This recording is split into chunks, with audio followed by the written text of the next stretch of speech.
Et donc bonjour à tous pour cette quatrième vidéo pour apprendre Visual Basic Express 2010. Donc dans cette vidéo nous verrons comment créer une nouvelle forme, donc un nouvel élément dans le projet, ainsi que différentes choses variées que je regrouperai donc dans cet épisode. Donc on va commencer pour créer un nouvel élément dans l'application. Il suffit de cliquer sur ce bouton si vous avez les mêmes paramètres que moi. Ouais, voilà, donc cela. Donc vous cliquez sur ce bouton ici, qui est ajouter un nouvel élément, si vous pouvez choisir. Donc vous cliquez juste sur l'icône. Charge, vous avez une boîte de dialogue. Donc là vous choisissez Windows Form, qui est exactement la même que ici. Et vous cliquez sur ajouter. Voilà, donc ici vous avez votre forme 2.vb et ici votre forme 1. Le forme 1, le code. On peut aussi double-cliquer, on aura aussi le code. Que je préfère même. Ouais, on peut bouger comme ça, ouais, c'est mieux que ça. Voilà, donc là vous avez votre forme 2. Je l'ai bougé un peu celle-là. Donc je vais vous montrer comment euh, régler tout ça pour pouvoir utiliser plusieurs formes. Donc, mettre un bouton tout en haut, un bouton ici, voilà, centrer, agrandir un peu. Voilà, donc on va faire au clic de ce bouton pour que le programme nous ouvre la deuxième fenêtre, puisque là quand on clique ici, évidemment on voit qu'une seule des deux fenêtres apparaître et rien ne se passe quand on clique sur le bouton. Donc on va créer ici au clic du bouton, je dit, on va appeler la forme la deuxième forme, donc forme, je vais m'arrêter, ouais, c'est bon, forme 2.show qui est montre, je crois qu'on peut faire, non, .show, double parenthèse, ce qui va avoir pour effet de montrer la forme 2, donc de l'afficher à l'écran. Donc, on essaye, voilà, donc là on a la forme 1, on clique sur le bouton, on a la forme 2. Donc là le problème c'est qu'on a encore la forme 1 et que si on ferme la forme 1, tout le programme se ferme. C'est pas vraiment ce qu'on veut en fait.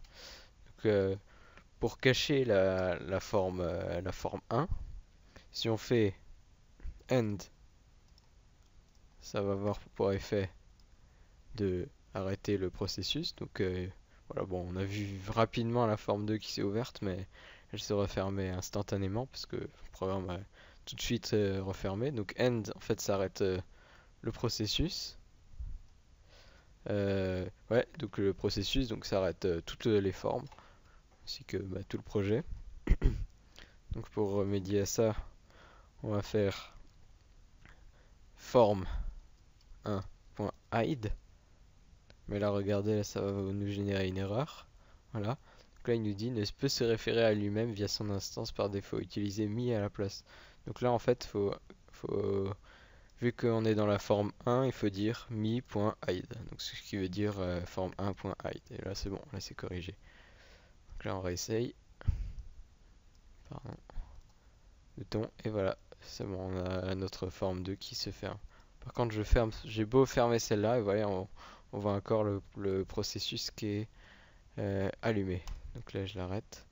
Donc pour remédier à ça, euh, je vais chercher, c'est où déjà?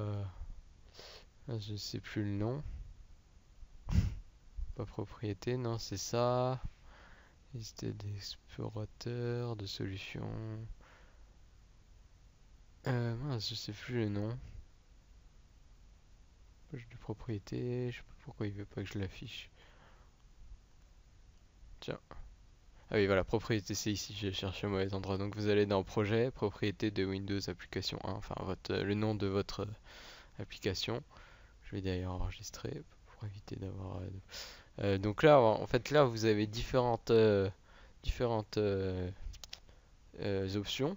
Donc, dans l'application, vous pouvez changer le nom de, de l'application. Je ne vais pas le changer. Type d'application, bah, vous pouvez même changer ici. Donc, application console ou bibliothèque de classe. Bah, vous pouvez même changer l'icône par ici. Donc ça sera l'icône, par exemple, si vous mettez le fichier sur le bureau, pas l'icône de la forme qui est ici, évidemment. Oui, donc l'icône, voilà, vous pouvez parcourir, je vais pas le faire.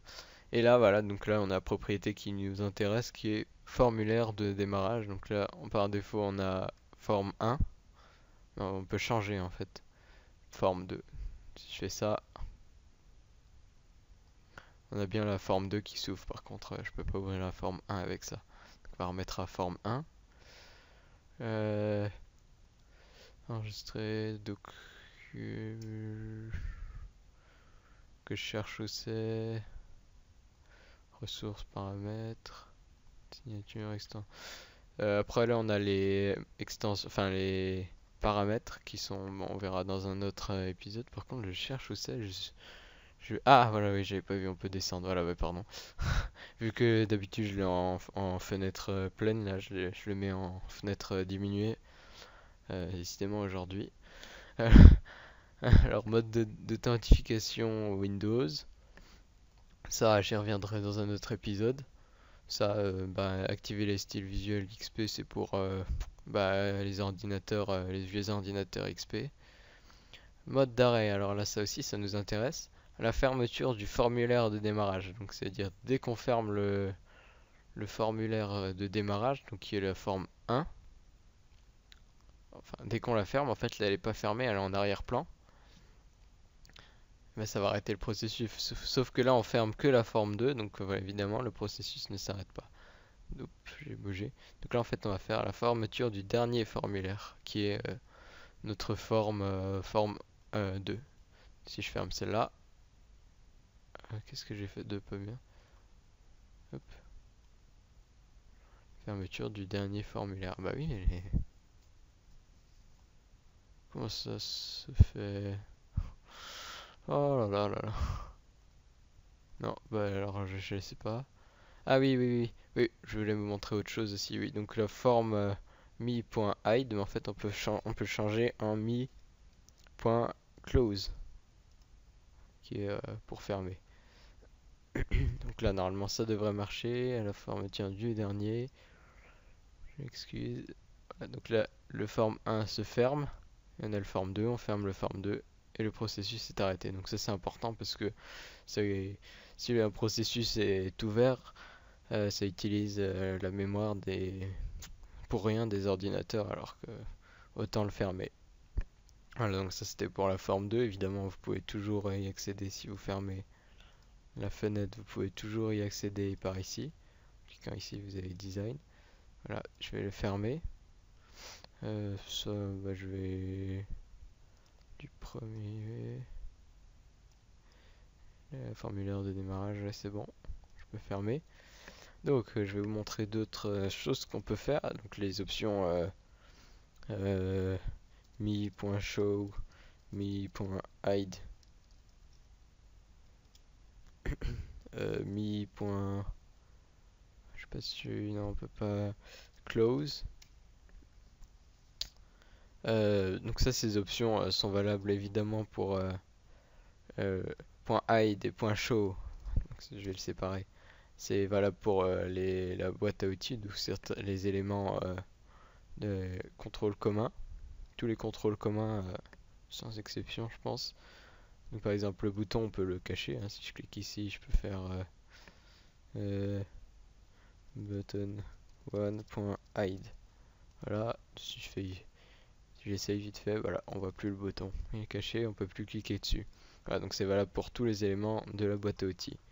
Après, une deuxième chose qui est bah, le end arrête le processus, je vous ai montré. Après, on a le exit qui est quitte. Donc je vais vous montrer une étude de cas, enfin un exemple.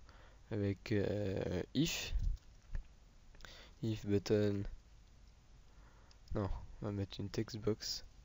Ouais, ça va être mieux, je pense. Allô. Là, on revient à notre bouton. If text box 1 text égale je sais pas A zen. Qu'est-ce qu'on pourrait faire, je sais pas, message box du style hello et else exit if. Noté suivi de sub function property do for while select. Ah, ça marche pas avec if, pardon, bah je me suis trompé. Ça peut pas être avec do for if. Oui, exit pas if mais exit sub. Voilà, c'est celui-là que je vais faire dans la tête d'un nuage. Et là on va mettre encore une message box pour montrer que ça marche bien. Hello 2. Les noms ça veut rien dire, hein, c'est juste pour montrer. Donc là si la textbox 1 égale à A, alors il va mettre une message box hello. Sinon il sort de la sub, donc ici il sort. Et ça veut dire il va pas exécuter la message box et hello 2 et voilà, donc il va finir. On essaye. Là on n'a rien puisqu'il a exit sub. Si je mets A hello et suivi de hello 2. Voilà, ça vous permet de... En fait, vous pouvez y remédier en créant des subs. Je vais vous montrer juste après. Donc, mais ça permet de simplifier la tâche évidemment. Donc, ça n'existait pas dans les versions précédentes, mais ça a été créé. Donc là, on peut créer une sub. Donc pour cela, vous faites private sub. Là, vous mettez le nom. Non. Vous mettre les parenthèses automatiquement. Et ici, bah, vous avez votre ligne, enfin votre événement. Donc là, il va exécuter, enfin, il va exécuter tout ça, sauf on lui a pas assigné de valeur ni quand lui dire de, ça veut rien dire, ni quand l'exécuter. Donc là, il va rien faire. Si je mets message box du type hop, et que là, alors pour l'appeler, moi je vais dire non. Donc là, en fait, ça va envoyer, ça va aller vers private sub non. On essaye tout de suite. Oh, voilà, donc directement, c'est allé. Il a vu qu'il y avait marqué non, donc il a cherché le sub qui s'appelait non, parenthèse, vu que c'est une fonction. Et voilà, il a exécuté message box. Ça peut être assez pratique si vous voulez éviter de. Je sais pas, moi je l'ai utilisé pour. À un moment, je devais faire à chaque fois la même action en changeant une variable. Bah, j'ai utilisé une private sub différente. Voilà. Maintenant, on va voir les événements. Donc, les événements peuvent être activés. Vous cliquez sur un élément, n'importe lequel, hein. Je vais prendre par exemple bouton. Si je sais pas si c'est un bon exemple. Et là, vous cliquez sur le petit éclair. Et là, bah, vous avez tous les événements qui peuvent activer. Donc là, automatiquement, quand on a quand on a cliqué dessus, on a eu le clic, vu que c'est un contrôle très commun. Mais en fait, il y en a plein d'autres. Plein d'autres éléments. On a enter, font change, c'est-à-dire l'écriture a été changée, enfin la police, key up, donc une touche de clavier qui a été pressée, euh, la clic de souris, etc. Donc bah, on a déjà tout ça qui est fait, on a juste à les utiliser. Voilà. Comment utiliser par exemple peux utiliser la zone de texte. Je vais utiliser par exemple .click comme pour le bouton. Donc pour cela, il suffit juste de double-cliquer dessus. Hop. Dire dès que je vais cliquer sur la textbox 1, on va mettre une message box comme d'habitude. Voilà, on va essayer. Hop. Puis je peux recliquer, même si elle est déjà sélectionnée, ça fonctionne toujours. Voilà. Ça c'est pratique, hein. Après on peut en faire validated. Qu'est-ce qu'il y a d'intéressant?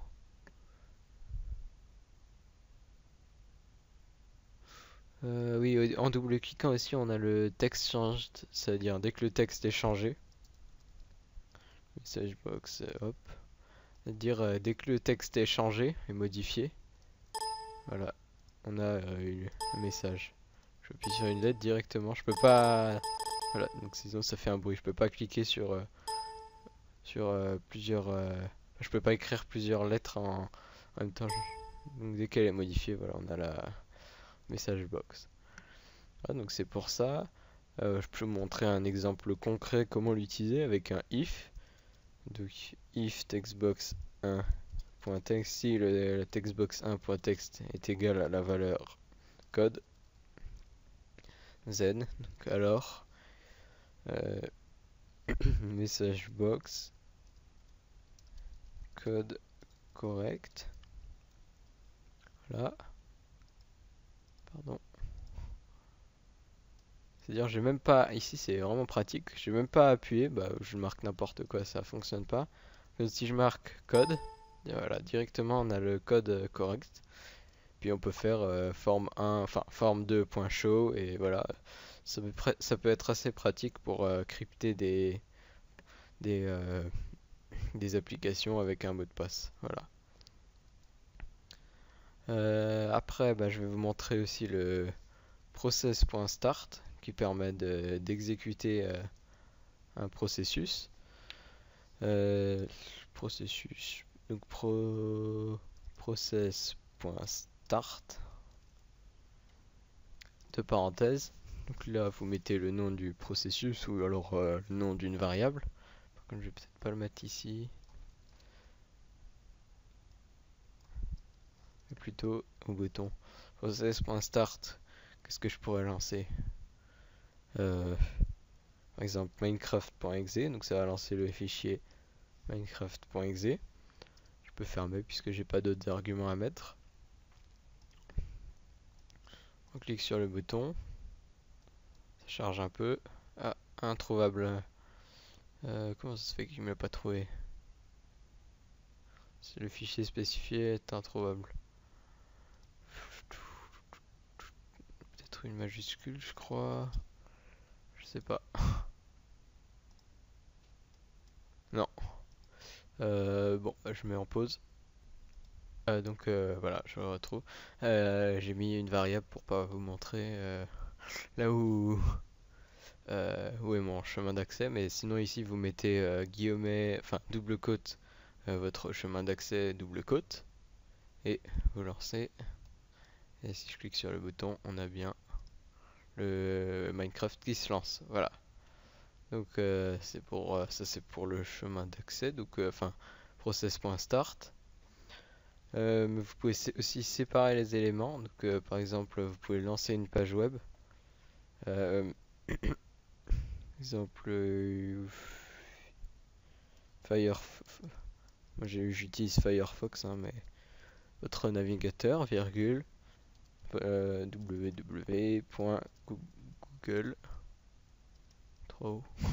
google.com. Voilà. Donc ici ça va vous lancer firefox.exe www.google.com. Si j'essaye, voilà. Donc là ça vous voyez peut-être pas bien. Si c'est bon.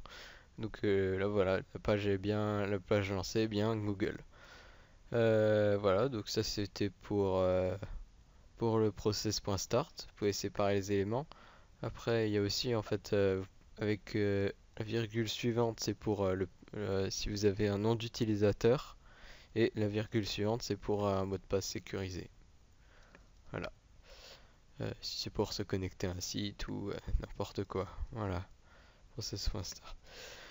Je pense que c'est tout pour cet épisode. J'espère que ça vous a plu. Pensez au pouce bleu ou vert, n'importe, juste du moment qu'il est pas rouge. Ça aide beaucoup la chaîne. Et sinon, on se retrouve pour la prochaine vidéo, qui sera la vidéo numéro 5. Et sur ce, portez-vous bien. Salut!